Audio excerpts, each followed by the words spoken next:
All right, greetings everybody, and welcome to week number two. That is right, week number two of your 9443 class, which is your academic libraries class. As always, I'm your professor, Dr. Jace K. Austin, and what we are going to do this week is a quick state of the course update, as usual, and then after that, I'm going to tell you about two common APA mistakes that I will be checking when I am grading your written paper assignments, okay? So basically, in a nutshell, and we'll get back to this, but in a nutshell, what happens is a lot of students just overestimate their competency with APA. And so over the years, I've noticed that students make these same two mistakes a lot.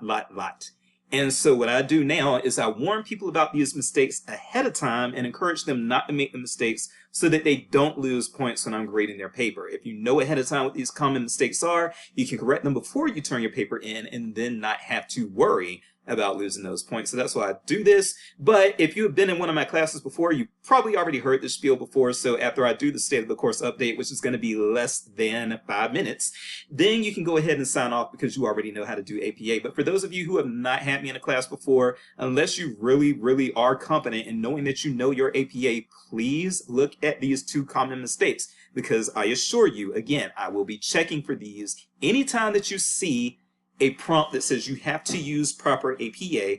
If you do not use the proper APA in the prompt or the rubric, then I am going to count off. So let's learn how to avoid the mistake before we make it and lose those points, shall we? But first of all, state of the course update. So as far as state of the course, the first thing that you need to know is, actually there isn't much that you need to know. You do have a discussion board prompt that is due this coming Sunday, and you're going to have one that's due on next Sunday. But what I do want you all to be aware of is that there will be a sync session on September the 10th. I am actually recording this on August the 27th. So I'm basically saying there is going to be a sync session in 2 weeks. So again, this is the 27th. 2 weeks from today will be Tuesday, September the 10th, and we will have a guest speaker that day, and I can't remember now who our guest speaker is. I think it's Julia Pluta, but let me just double check. And our guest speaker, yes, Julia Pluta. So Julia Pluta will give us an introductory discussion on law librarianship, okay? So there is, in this academic libraries class, academic libraries are what they are, but there are some niches within academic libraries. And one of those niches is that you can be a law librarian and also still be an academic librarian. There's some nuances to that we'll talk about, or that Julia at least will talk about. But yeah, she'll explain that, you'll all get it, and you'll be fine. So I think that you will enjoy her as a speaker. She probably won't take the full hour and a half. She usually doesn't. But yes, she's a good person to get familiar with as far as learning about law librarianship, academic law librarianship, and then if you have follow-up questions, you can certainly reach out to her. She's going to provide her email address after that discussion. But really, outside of that, there isn't a lot that you need to know. So far, I'll be honest with you, I have not gotten a chance to look at your discussion board responses. I have been looking at the other two classes, but I will look at your first discussion board prompts and grade those out by the end of the week. Don't worry. Okay. And yeah, outside of that, we don't have our first essay assignment due until October the 13th. However, you will have your review of the academic library website. That's going to be due on September the 15th, so mid-September, like I guess about 2.5 weeks from now, something like that. But this assignment is not going to take you very long. This assignment may take you 2 hours. It's probably not going to take you longer than 2 hours, and it's not something that has to be long, okay? So that's pretty much all that I have to say about that as far as state of the course updates. So with that said, let's go ahead and get into those common APA mistakes. Give me one moment. Okay, so let's talk about two common APA mistakes that I want you all to avoid when you are doing assignments in my class, or when you're doing assignments anywhere. The reason why I teach this isn't so that you pass my class. The reason I teach this is so that you pay attention to citation nuances, no matter what citation style you use, Because as librarians, yes, you do need to be familiar at least with the nuances of citation styles. Some of you will be asked, even in your roles as librarians, to help with citations. Others of you will not have to do that. If you are at a place, for instance, at an academic library where they actually assign actual writing tutors or writing coaches to help with citation styles. But there is an off chance that you need to know the citation styles, so yes, I am going to hold you to doing them correctly. So first of all, let's make me small here. So for those of you, now I know my younger students probably all already know about the Purdue OWL, because most likely you probably even use the Purdue OWL for your own assignments. And so you're familiar with the Purdue OWL. It's been something that you're used to. You probably didn't even buy a style guide because the Purdue OWL was right there. But some of my older students who are returning, maybe you don't know about the Purdue OWL. So basically, this is why I don't require you to buy an APA citation style manual, is because really for my class, the information that you are going to need is going to be right here on the Purdue OWL. So if you just Google Purdue OWL APA, it will take you right there. You can click on it and now you're in. And so the two things that I want to bring to your attention, the two things that I want to tell you all, avoid these mistakes.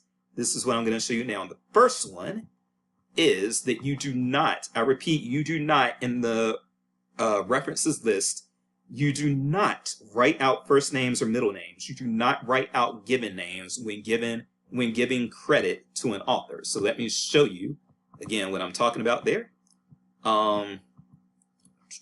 Reference this, authors and authors. All right, so here's what you're going to see. And I have students mess this up all the time, especially if they don't watch this video and they overestimate their own familiarity and their own competence with APA. So even if you have this, even if you know the person's first name, you do not write it all out. This is S. Ahmad, not Samuel Ahmad or whatever the first name may be. It is S. Ahmad. And even if you know that first name, you just initial.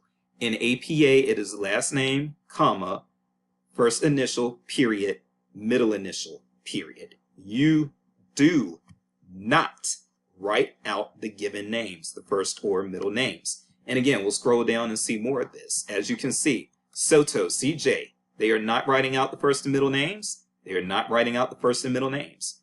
Only the last names. They are not writing out first and middle names. Only the last names, and then first and middle names are initialed. They are not writing out first and middle names. Only the last name.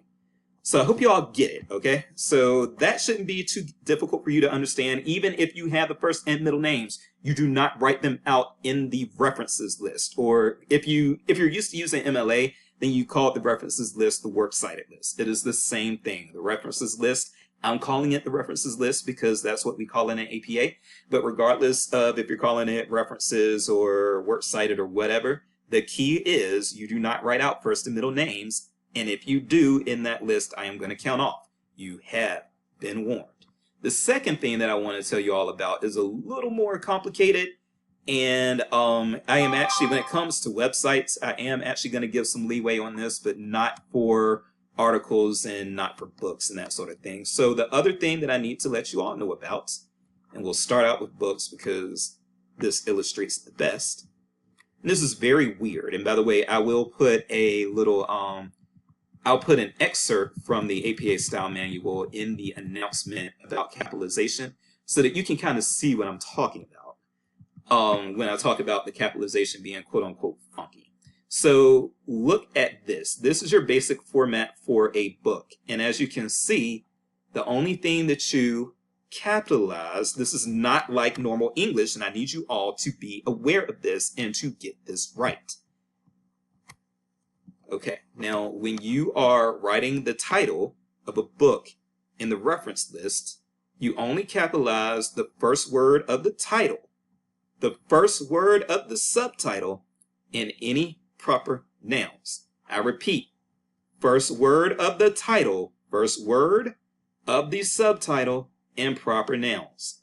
Anything else would be lowercase, even if in normal English it would be capitalized. So let's look at a few examples. Alexander the Great, A Life and Legend is the title of this book.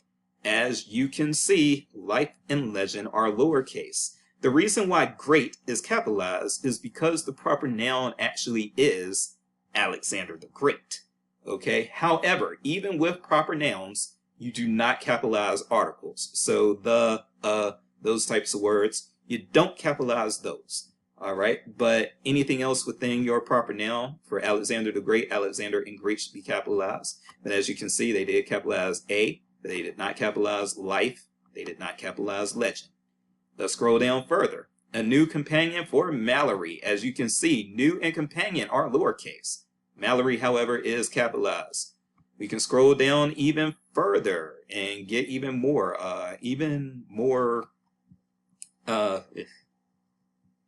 well, yeah, let's just scroll down. I also don't necessarily want to confuse you going through these. So, okay, let's see. So if you've got this, as you can see, again, the Norton Anthology. They did, now this actually does kind of surprise me, and so I would give some leniency here. I would have actually thought that anthology was part of the proper noun, but apparently it isn't. So it's just the Norton, and then English is also a proper noun, and then literature, the Middle Ages. And the Middle Ages, middle and ages, is still a proper noun. The, however, is that article, but when the article is the first word of the title or the subtitle, you still capitalize it. So you still saw, when we scroll up here, a life and legend, they still capitalized it. A new companion, they still capitalized it. Okay, now things get a little funky when you're talking about articles. Articles and periodicals. Periodicals being journals. Periodicals being magazines. Periodicals being newspapers. Periodicals being tabloid publications. If it's got volume and issue numbers, then you are talking about periodicals. If it's got volume numbers, even without issue numbers, still probably a periodical. And what you're going to see here is that rule that I was just talking about with the capitalization. It applies for the article title only, but not the publication title. Again, it applies for the article title only, but not for the publication title. Let me explain. All right, so when you come down here, this is the article title. In fact, you see your format here, your authors, your year, title of article, title of periodical, volume number, issue number, pages, blah, blah, blah. What do you see right here? This is the article title, and as you can see, the only word that is capitalized is that article that begins it, the. Eclipse is lowercase and listening is lowercase, but as you can see, with the publication title, now they're following those normal, quote-unquote, normal rules. You see it right there. That's the publication title. We can scroll down and look at some others. This is your article title. One of the best ways to tell whether where your article title stops and your publication title begins, by the way, is that your publication title, if done right, is going to be italicized, okay? So when we scroll down here, as you can see, article title, not italicized, but this is italicized, okay? Scrolling down here, as you can see, this is our article title, not italicized. Our publication title, capitalized, okay? I mean, italicized, okay? And as you can see, again, you got data that's capitalized, you got negotiating that's capitalized, but everything else is lowercase. And here, they are following the normal rules, okay? So, and if you scroll down to these other things like magazines and newspapers, you got the same sort of thing going on, all right? So, with that said, excuse me one moment. With that said, even I, Dr. Jace, am going to be lenient on one particular issue, and that one particular issue is going to be, again, websites and electronic resources that are not periodicals or books, because those sorts of things, web pages, websites, blogs, Wikipedia, all that stuff, that's when these capitalization rules, if you want to do it right, they do have the assistance here. But that's when these capitalization rules just get really, really funky. And to the point where, because I have to, when I'm submitting publications to be, when I'm submitting things to be published, even I have to take a lot of time with the citations from web materials, and it takes me a long time, so it would definitely take a student a long time. So that's why I don't evaluate the students on the web pages. I would prefer that you do them right, so you can come over here and seek out this guidance. But if you have the formatting issues slightly wrong on the web page, website type sources, I'm not going to be as adamant about that as I would be for the books and for the periodical articles. Okay.